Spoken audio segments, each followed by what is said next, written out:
The first question for everyone, panel, pay attention, Rhonda, stop being a distraction. All right. Listen, so reflecting on the entire lesson from last Sunday, what were your thoughts as you worked on your transformational serving plan throughout the week? My overall thought, so I wrote down all the specifics in terms of the question, but my overall thought was I really appreciated how the service made us think about, what made me think of redefined serving for me, especially I can think about it very narrowly when it comes to ministry. And so I appreciated us going through so many different ways to think about the different attributes of serving. So that's my overall thought. Should I elaborate or that's okay? That's okay. So right. overall thought is all I'm seeking. Yes. Thank you, King. So Trey. So I was just thinking about what am I willing to sacrifice for others?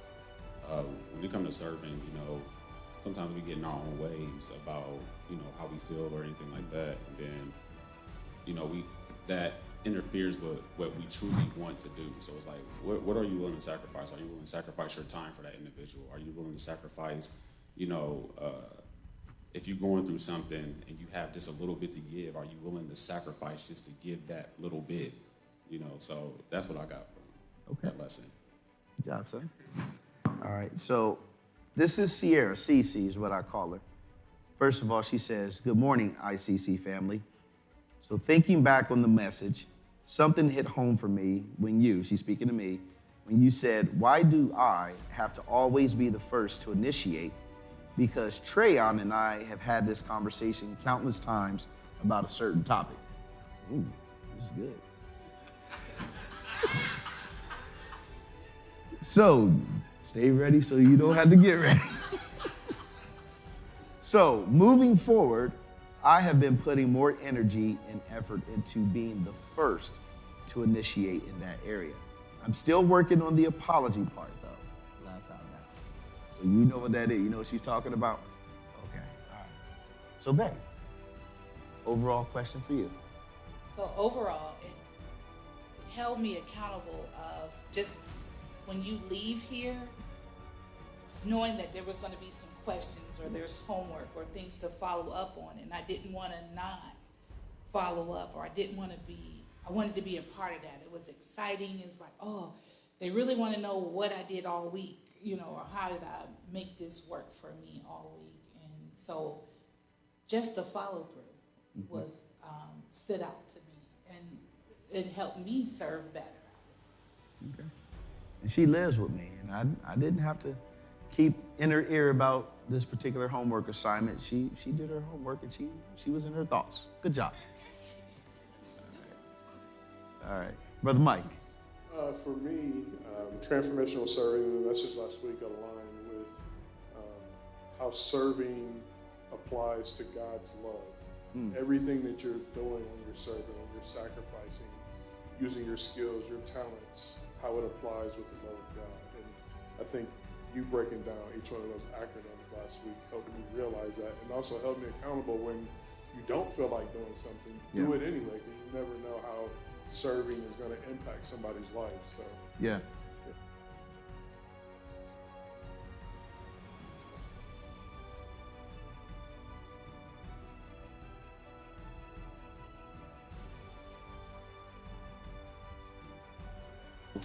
We're now going to get to the point where, again, each of them has been given a letter.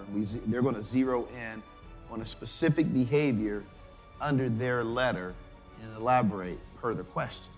And we're going to start down here with Mike, who has S. And so, question for all, but we're going to start with Mike. So, zeroing in on your particular letter from the word serve, what behavior resonated with you the most and why? For me, my letter is S, and I think serving others, taking God outside of the walls, using my video talents to help with the video ministry here, being involved and engaged in the community and activity. That for me acts of service is my love language.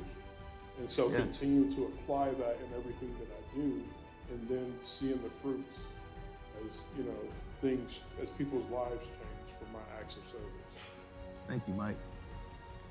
Not rocket science, not hard, doesn't take too much strenuous activity, because he said, this is something I'm naturally good at. I already do this.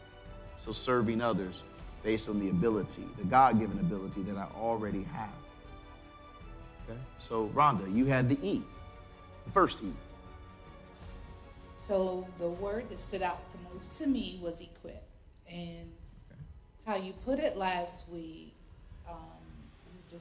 used David and Goliath, the story, and how the armor piece stood out to me is because he was like, this doesn't fit me. This doesn't work for me. It might have worked for the king, but it didn't work for him. And it helped me in both ways. One, just because the way you did it and it worked out for you might not be the way God works it out for me, but it doesn't mean he's not working it out. That was the first part. And then the second part is I have a lot of people that come to me for advice, sometimes solicited, sometimes unsolicited, but they get it. And it just helped me to step back and let God do it and not give what worked for me. And just letting him know, hey, this worked for me, but see what God has planned for you and what he has how you to walk through this or how to go through this. Because yes, the thing, we might be going through the same thing, but the outcome may not be the same, or how we're dealing with it is not, how we dealt with it is not the same. So that's what's up. That's good. Thank you. All right. Sierra, I'm gonna do my best impression for the R. So she had the R. She says, my letter is R. I picked the letter R simply because, it's going crazy, simply because it was the last option. So I really did not read this full text before getting up here. It was. The word I chose to go with is restraint. Okay? She says, I'm great at restraining myself from using hurtful words towards others, but not so great at it when people are being rude. Example. So she's giving us an example. She says, if I hold the door for someone and they don't say thank you, my eyes are rolling and you're probably getting sarcastic, you're welcome. Because how hard is it just to say thank you? I guess what I'm trying to say is rude people get on my nerves. We can relate to that one. But you never know what people are going through. So in all actuality, as a woman of God, I can't be like that.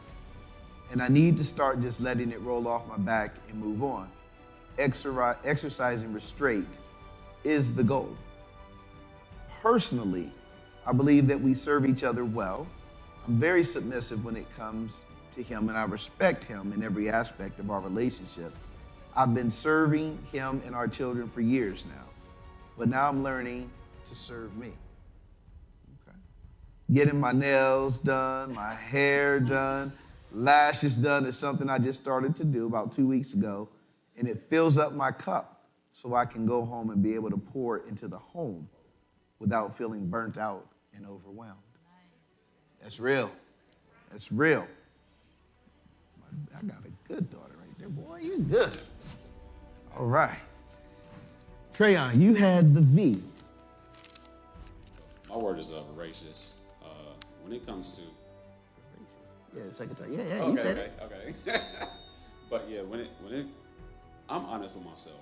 So when it comes to anybody, when I can see like a potential of growth, and you ask me anything, like I will be completely honest. And I think sometimes that, with that honesty, sometimes the enemy can come in and trick you into, oh man, you're gonna make them feel all bad, or you're gonna ruin that relationship.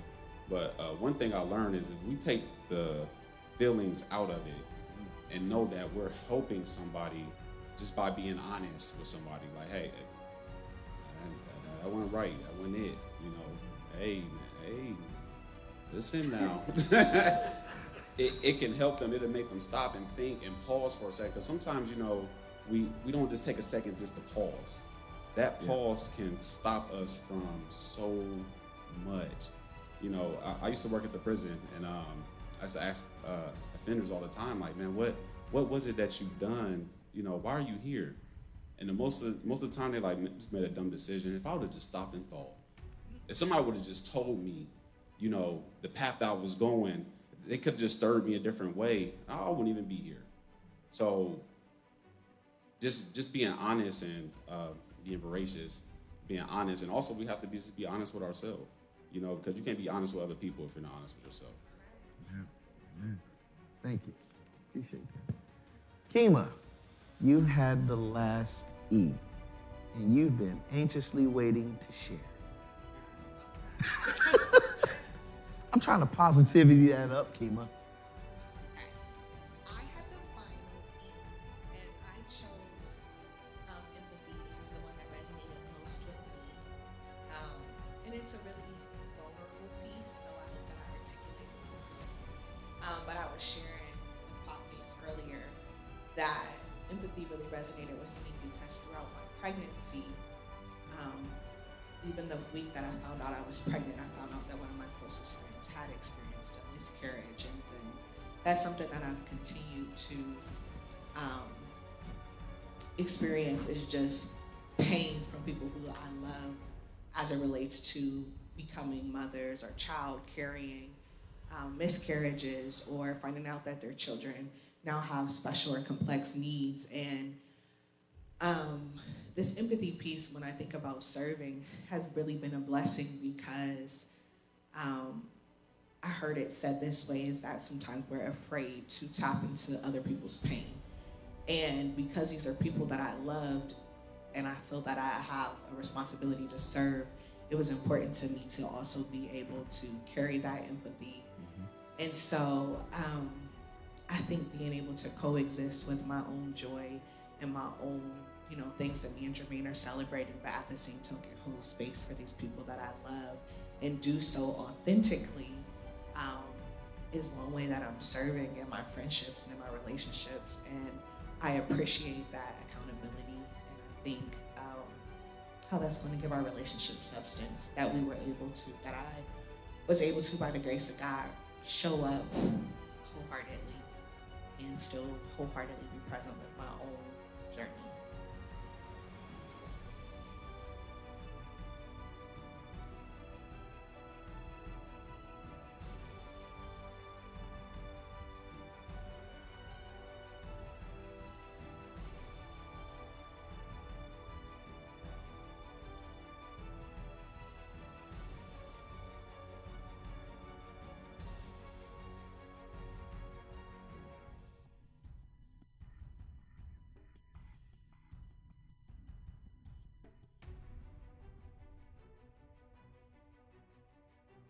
Trey, the question is, from a married couple's perspective, what has transformational serving shown the two of you that you're either doing well with as a couple in serving, or will be something that you work to start doing or to improve as a team? So not what you're doing individually or what she's doing. What's the perspective from you and CC? Yeah. So from a married couple's perspective, what has transformational serving shown the two of you that as a team, you're doing well together in serving? Or to say you're not serving well as a couple. This is something that from the behavior, something that you're going to work on or start doing together to improve. So serving, so when it comes to serving well, one thing that me and my wife, we do well is we really don't have to communicate on how to serve. Like if I see her doing anything around the home, or I know that she needs help, I'll just go in and just do it. I do it with no complaints, no attitude or anything. And even if there's something that's like that I would like to do, just being the man of the household, I start doing it, and then she follows suit. So we we just have this natural, I guess, this natural chemistry where the serving part, we really don't have an issue with the serving because we automatically volunteer. You know, we're teammates, so we just do it for the team. Some things that I know that if we're not serving each other is, you know, it could be when there's a kind of conflict where it's like a conversation or something made us upset. It's a drawback, and we both know it's a drawback. But then the stubbornness rises up, and then we don't say nothing, and then we just walking around the house, and it's like, no, I ain't gonna do it. She go ahead, whatever, you know. But I get checked so many times by that. Like it's like, you know, you go do it. You know, just Lord checks me a lot. So he just like, no, you go do it. Go do it. No, go do it. I'm like, oh, all right. So I will initiate like, okay, the apology or just something to spark the conversation because that's my best friend. I don't want to be upset at her over something this little that we can just, you know, squash and it be cool.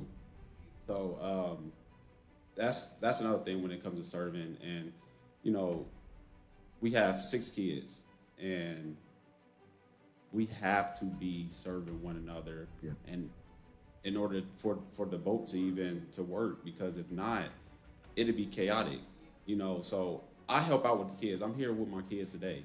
You know, my kids is back there. I have no shame of being a dad. You know, having all 4, 5, 6 of my kids, and you know, people look at me like crazy, like, man, how do you do it? Like, I don't even know how I do it. I just do it. I just do it. So I don't know how I do this, but you know, God just been so good that He is my strength. So that's how I move forward with this. I move forward of being a father. I move forward of being a husband. I move forward of being a friend. So even that, like just serving my children and making sure that they see that I serve their mother. That's important. I'm raising 3 boys and 2 girls. Well, 4 boys and 2 girls. And they have to see that. They have to see that mom is being loved. Mom is being served. You know, dad is being loved. Dad is being served. We are being served because they get the overflow of that.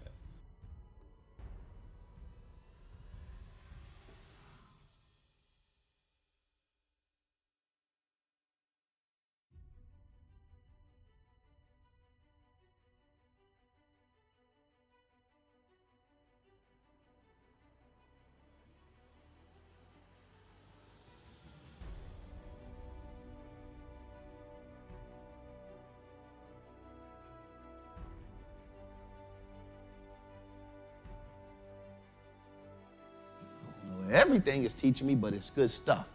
I showed him, opened the pages, had some red pens in there from where I drew some important things underlined and marked. It's good.